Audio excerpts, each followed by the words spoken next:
তো এগুলো রোগীগুলো আসলে আমরা প্রথমে কি করি তাদেরকে? প্রথমে আসলে তাদেরকে আমরা এই রোগের ইতিহাসটা একটু নেই এবং কিভাবে রক্ত যাচ্ছে, কখন রক্ত যাচ্ছে, কতটুকু রক্ত যাচ্ছে, এই জিনিসগুলো কিন্তু আমরা জানতে চাই। এগুলো জানার পরে আমরা তাদেরকে সঠিকভাবে কিছু পরীক্ষা নিরীক্ষা করে আমরা বোঝার চেষ্টা করি তার মলের সাথে রক্ত যাওয়ার কারণটা কি। নির্ণয় করার পরে আমরা এটার চিকিৎসা দিয়ে থাকি। তবে একটা জেনে রাখা ভালো যে মলের সাথে রক্ত গেলেই অনেকেরই ধারণা আছে যে তার পাইলস হয়েছে অথবা ক্যান্সার হয়েছে।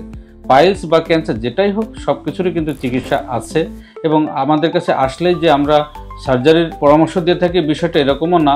প্রাথমিকভাবে আসলে যে কোনো রোগী প্রাথমিকভাবে আসলেই কিন্তু খাদ্যাভ্যাসের পরিবর্তন বা কিছু ওষুধপত্র দিয়ে কিন্তু চিকিৎসা করা সম্ভব। যেমন পাইলস বা হেমোরয়েড এবং অ্যানাল ফিসার যদি হয় তাহলে প্রাথমিক অবস্থায় কিন্তু আমরা তাদেরকে খাদ্যাভ্যাসের পরিবর্তন দিয়ে থাকি। যেমন আঁশযুক্ত খাদ্য বেশি খেতে হবে, পানি বেশি খেতে হবে, প্রচুর ব্যায়াম করতে হবে, সবজি বেশি খেতে হবে, ফলমূল খেতে হবে, লাল মাংস কম খেতে হবে, দুধ জাতীয় প্রোডাক্ট কম খেতে হবে। এই জিনিসগুলো আমরা তাদেরকে পরামর্শ দিয়ে থাকি, সঙ্গে কিছু ওষুধপত্র দিয়ে। দেখা যায় প্রাথমিক অবস্থায় আসলে এগুলো ভালো হওয়া সম্ভব। যদি রোগী অ্যাডভান্স স্টেজে বা আরেকটু বেশি হয়ে যায়, সিমটমগুলো গুরুতর হয়ে যায়, তখন হয়তো আমরা অপারেশনের পরামর্শ দিয়ে থাকি।